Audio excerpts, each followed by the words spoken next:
Hello everyone and welcome back to my channel.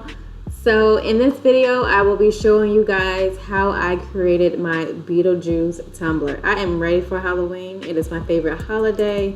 I cannot wait to make this. Beetlejuice is one of my favorite movies and it is I was very excited to make this tumbler. So I hope I can help you guys out with creating your own. If not, I do have an Etsy shop where it can be purchased and I will leave that in the description box. So here I already have everything placed in Silhouette Studio and I will let you guys know where I got these from. The images here, I found them on Etsy, of course. That's mainly where I get all of my SVGs, PNGs. So they're from two different shops. The Beetlejuice logo I actually got from Google. I actually wanted it to just go ahead and be in color. The ones that are black and white, you are able to change the color. The book, I actually changed it to that color. It was actually black and white, just an outline. So I just went ahead and added like the brown, kind of how the book is, in the actual movie. So the picture with the ghost, I also got from Google as well. So you can find some images on Google. If not, you can purchase them through Etsy, because there's plenty of Etsy shops that do sell a lot of PNGs, SVGs, whatever you're looking for to create your Beetlejuice cup. So here I have a square, which is just the dimensions of the tumbler that I'll be using. I am doing a 20-ounce skinny and it's a 9.5 wide by 8 high. It may not be 100% the correct measurements, but this is typically how I do my skinny tumblers. I will have a 30-ounce or 20-ounce 20-ounce or 30-ounce layout as a square, basically. So the measurements may not be exactly to the T, but it always gets the job done. It lets me know where I can lay things out, how big to make them. So I feel like this is a really great tip for anybody that is doing tumblers. Silhouette Studio does offer the warp tool for tumblers, but of course you don't need that when you are doing a skinny straight. So here I have some beetles, which I found in SVG on Google as well. I just want to change the color so you can see it a little bit better here.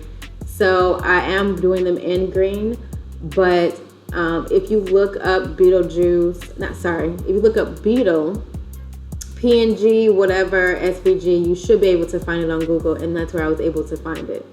And the tie that we have here, I also found through Google. You can look up any tie. If you don't like this shape of a tie, there are several different ones. So you should be able to find whatever you are looking for. So I also wanted to add some text on the cup as well. I have Never Trust the Living, and then I also have I Myself Am Strange and Unusual.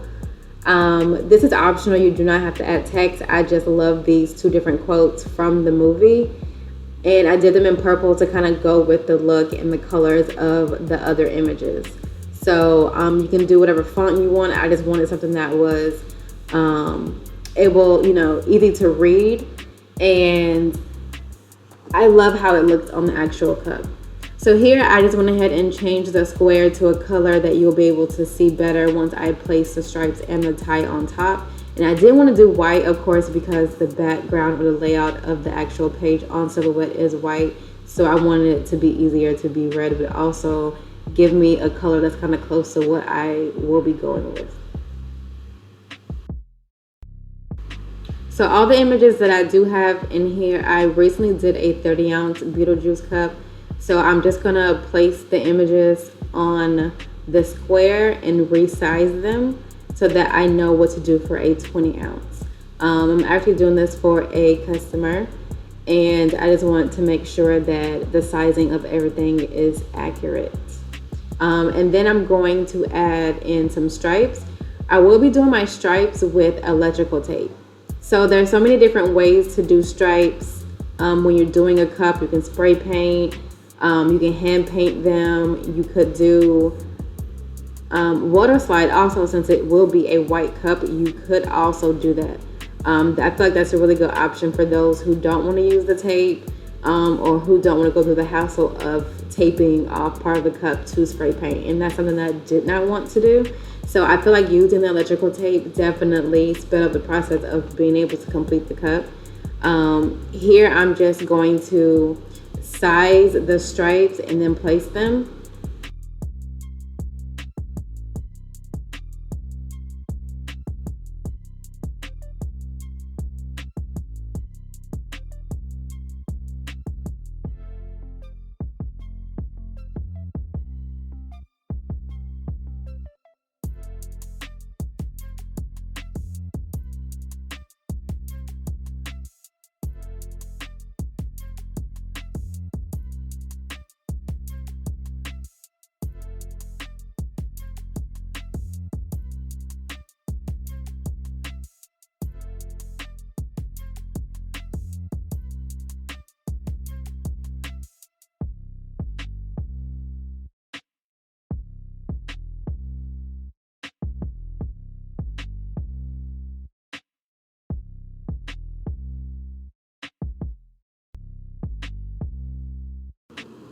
And again, the stripes may not be 100% accurate when it comes to the width, because I am using tape and I couldn't really get the actual measurement of it.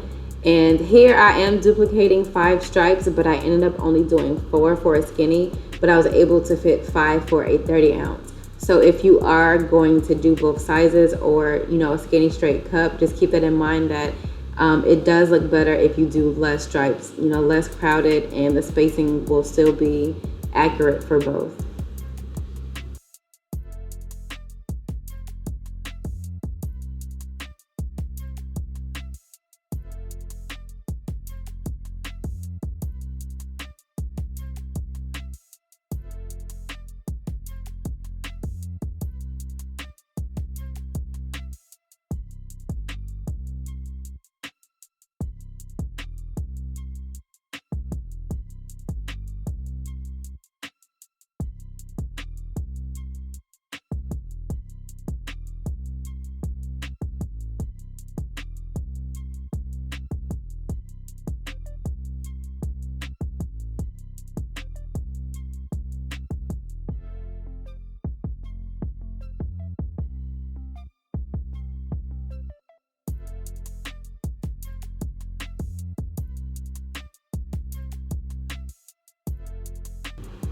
I will be placing this snake or worm under the cup, which is why it's not, I didn't place it on top of the actual square.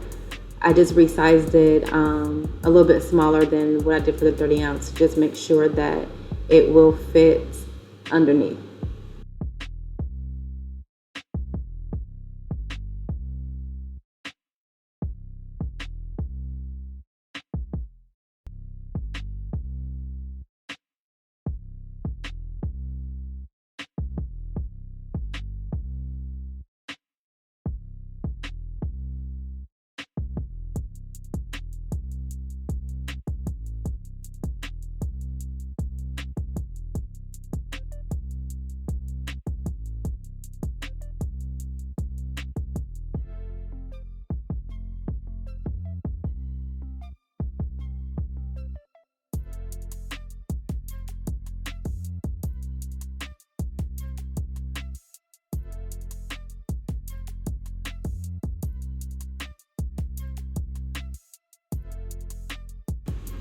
So now I'm going to start creating an offset for a few of these images. So since our images will be on clear water slide for the tumblers, you do need a background that will make the clear water slides visible.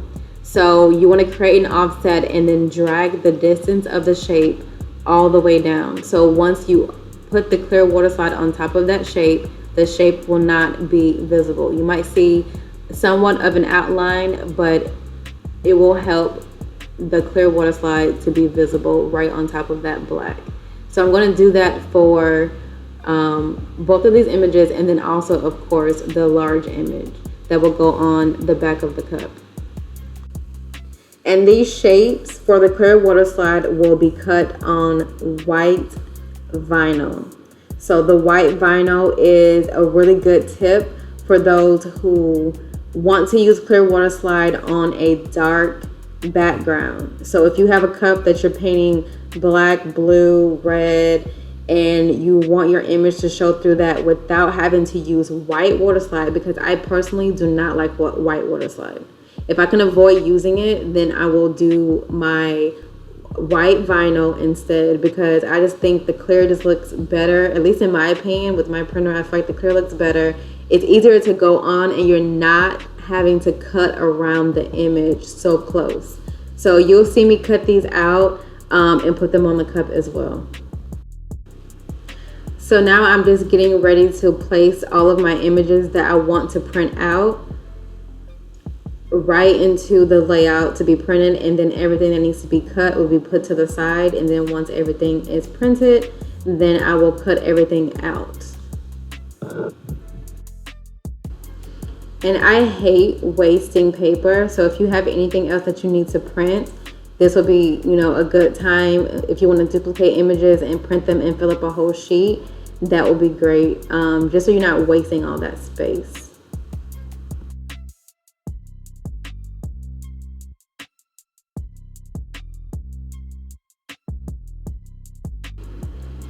Okay, so I have already spray painted my cup and put fast set epoxy on it. So you do want to make sure that you go ahead and do that first before putting down any stripes. These are the two spray paints that I use because I do want this cup to glow in the dark. So you want to paint it white and then do your glow on top. And 2 coats should be good for the glow in the dark. You do want to do 2 just to make sure that it does glow. So now I'm going to start taping my tumbler, creating the stripes and making sure that they are straight.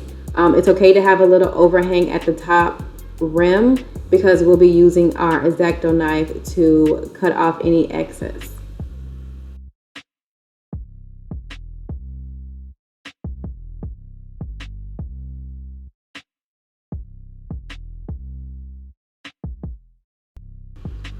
So in order to create spacing between the stripes, I am cutting off a small piece of the electrical tape and just using the width of it. So it don't matter how big you cut or how long you cut the piece. Just make sure that you do it width-wise. So that's how I'm able to make sure that the spacing of each of the stripes is the exact same.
I just wanted to show you guys really quick the 30 ounce that I already have completed. So this is what the finished look should be.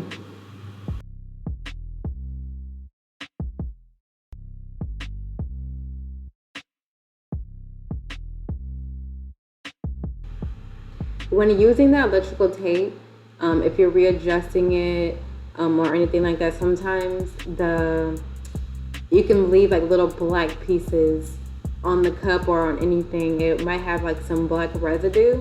So if that does happen to you, where some of it may rub off in a spot that you don't want it to be, or anything like that, all you have to do is take some rubbing alcohol and it will come right off.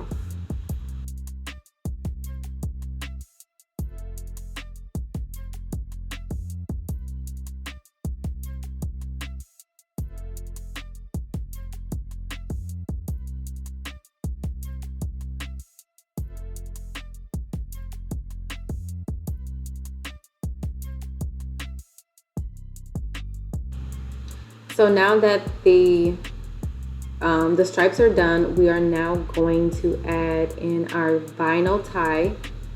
I did use black permanent vinyl for this, so it was pretty easy to cut. I usually, with my silhouette, I usually leave my matte setting at 10 and then cut twice just to make sure, or you know, 2 passes just to make sure that it does cut through.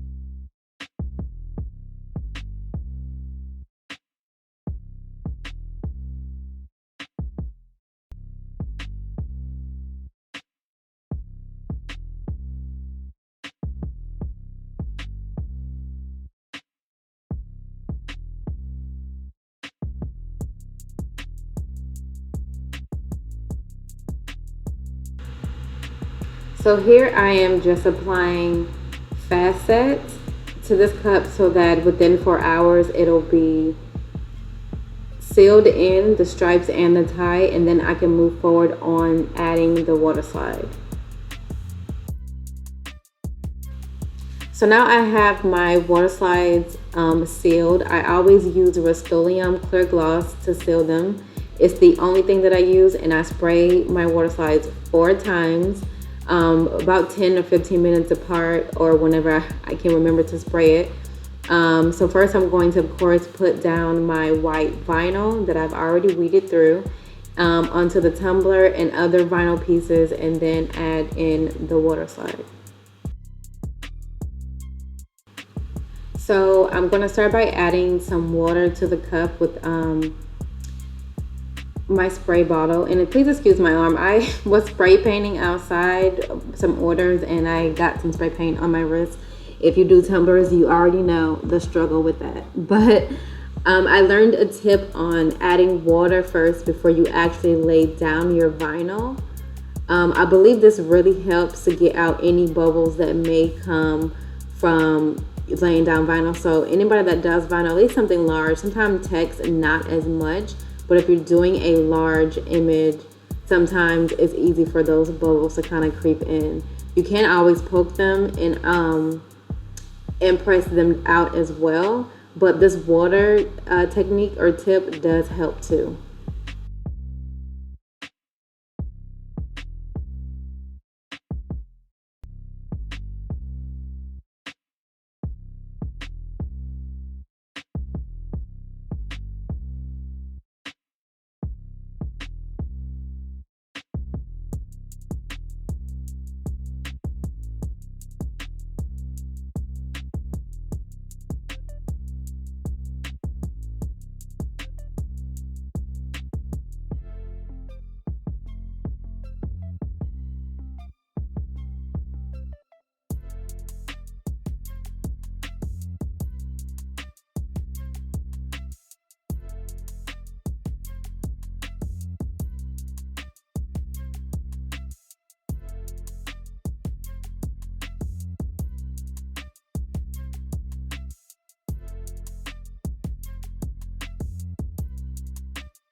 So like I said before, since it is clear water slide, you do not have to be extremely precise with your cut. You don't want a lot, of course, to hang off on the end, so you do want to kind of get close to the edge of your image, but you do not have to be very precise like you would with white water slide paper.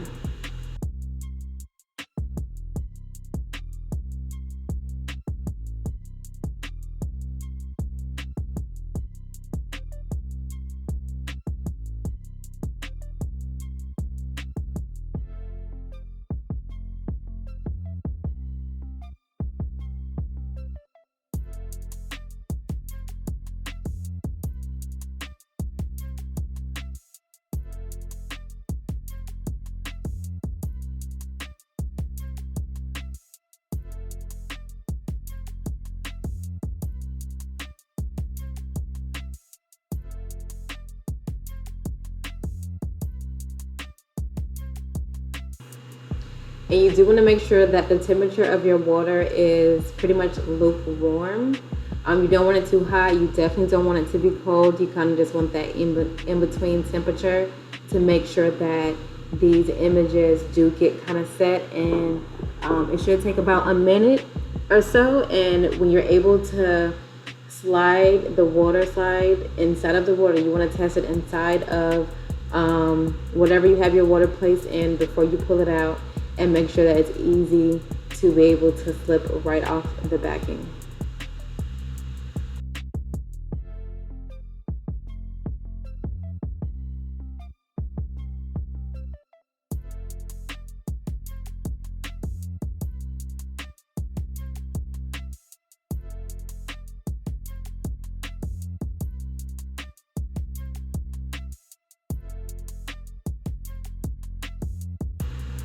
So now I'm just using a silicone squeegee tool to get out any of that water from underneath. And then I will use a paper towel to do the same thing. This is just an easier first step to kind of squeeze any of those bubbles out from underneath. And then we can go ahead and dry our tumbler.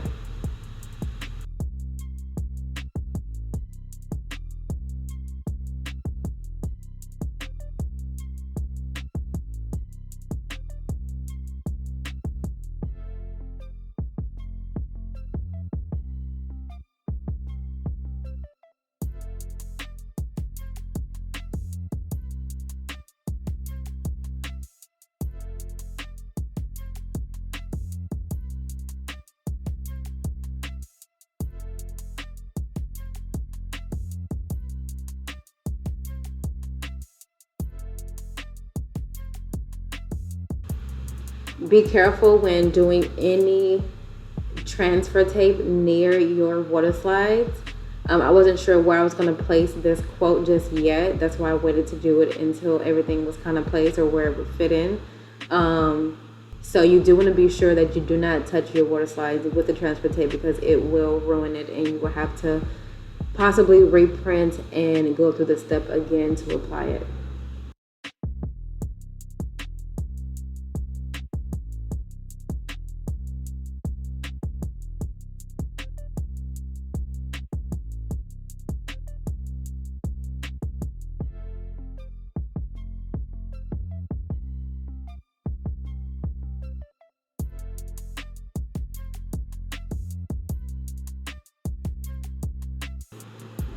So I usually like to wrap my paper towel around the bottom of the cup, just because once you're turning it around, the water is just gonna go around and around. So I just wanna make sure I get any excess off first before I start to kind of spin it around to get to the back of the image. So I feel like it's a good idea to try to drain or dry any type of water that's on your cup before you start to kind of spin it around to get to the images. And I'm using this paper towel also to smooth out the image the same way I was doing with the squeegee, but it's actually drying it versus just kind of getting the bubbles out. And this is probably one of the easier things to do when it comes to water slides. Just don't be too rough with it, of course, but here I'm just kind of like making sure everything is smooth, there's no water, and then once this is done, I will wait possibly an hour or so to make sure everything is completely dry. So now I'm going to be creating the drip. My cup, I ended up adding 2 layers of epoxy on it to make sure everything was completely sealed and there was no bumps or lumps. And now I'm starting to create the drip. So I ended up doing 10 mLs of Alumilite clear cast epoxy. And here I am just stirring. I also use silicone to stir my resin. So if you are using wooden sticks still, I do advise you to switch to silicone stirrers or the squeegee tool, which I like because it's wider, and it does help to stir it a little bit faster than doing the skinny stirrers. They do have a lot of options when it comes to that, and you can find them on Amazon, but it does reduce the amount of bubbles you will get in your resin if you are not using the wooden sticks. So here I just placed in Artesa's lettuce green mica powder to create that green drip that I showed you with the 30-ounce tumbler. I do love this green. I love how vibrant it is, and it's very Halloween-ish to me. And here I'm adding in the nice and thick. I can't honestly give you an estimate of how much I put in here. I just kind of always eyeball the amount that I feel like will help the epoxy to thicken up.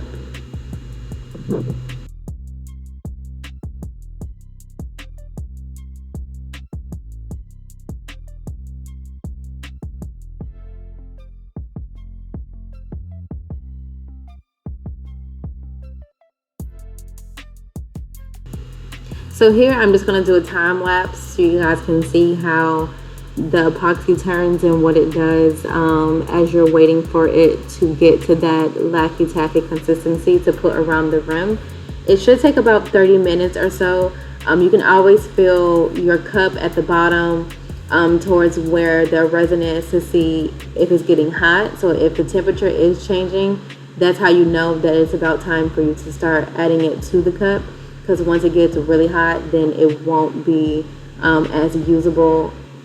So here I will also show you guys a good way to be able to test to see how drippy or thick it is. You can always just use whatever tool you're using. Here I'm just using a plastic knife. I feel like this works really well for me to be able to place the epoxy around the rim. So if you have this in your house, I think it's a really great tool. It's flat, and you do want something that's like this. If you have a wooden stick that you want to use, that will work as well. I just wouldn't use the wooden stick to actually mix the epoxy. So I will be showing on the side of the cup, if you drip it or put it around the rim of the cup that you're using, you should be able to see how long it takes to drip.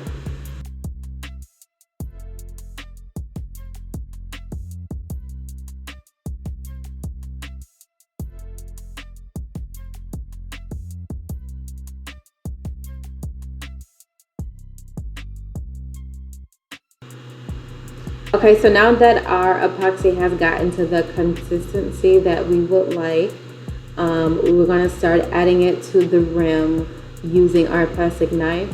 If you've never done a drip before, please don't, worry or be too scared to try it. I almost gave up in the beginning, and then I just started practicing on cups and things like that, and I just figured out a technique that worked for me, because it was definitely a disaster in the beginning. I'm like, do I really have to sit here for so long to wait for it to stop dripping? You'll really get the hang of it if you practice. So it's definitely worth it, and I really love the look of it. So if it's something that you're willing to try, just don't give up on it, because I definitely had some disasters with this look. So here I'm just spreading everything on kind of like it's peanut butter.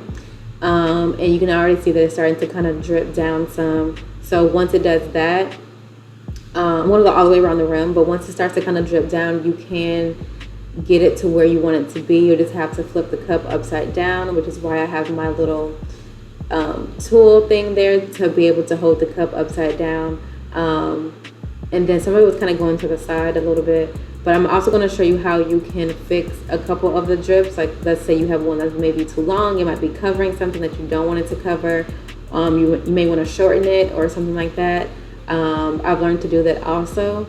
So I'll show you guys a way that you can definitely fix that. So it's nothing to worry about. This is easy. You can play around with it. You can kind of mold it to kind of, like, you know, how you want it to be or how you want it to look. The only thing is, with me at least, I know doing this, not every cup is gonna look the same. So I do make sure I put that in my description box while I'm selling them, to let people know that, you know, the drips are handmade, and it's kind of impossible, at least for me, for it to look exactly the same as the first cup did.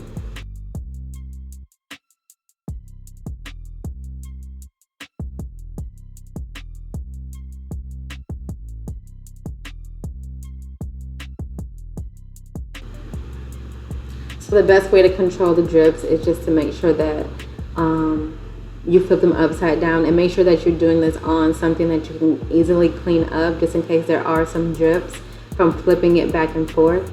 I did have a couple of them kind of drip off just because the epoxy is still a little bit runnier than what I usually do. But sometimes I get worried on, like, if you mess up, it may or if you wait too long for the epoxy to get hard, it may be unworkable. So here I'm just adding more to the top, because once it starts to kind of drip down, the top part of the drip will start to kind of thin out some. So you do kind of want to layer on more at the top.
So now I see a drip that I want to fix, and I really am not liking the way that it's looking. So I'm just gonna scrape off the part that I want to get rid of to try to shorten the length of the drip.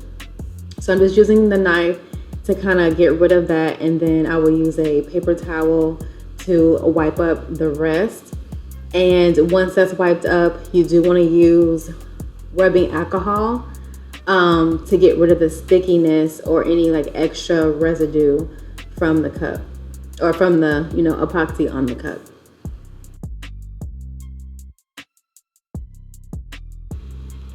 So with doing this drip, I would say that it probably took an hour or so from start to finish of creating the drip, you know, stirring it and then applying it, and then turning the cup upside down.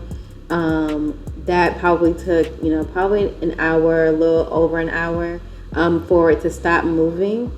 So I continued to do this, and I don't want to sit here and show you guys a more fast forwarded parts of that, but I will show you now the end result. And here it is, the finished tumbler. I think it came out so good. I love it. It's one of my favorite designs that I've done so far. It is available in my Etsy shop, and I will be sure to leave a link in the description box to my site and also to my social media accounts if you guys want to follow me. Thank you guys so much for watching this video. I really appreciate it, and please subscribe if you have not done so already. Thank you.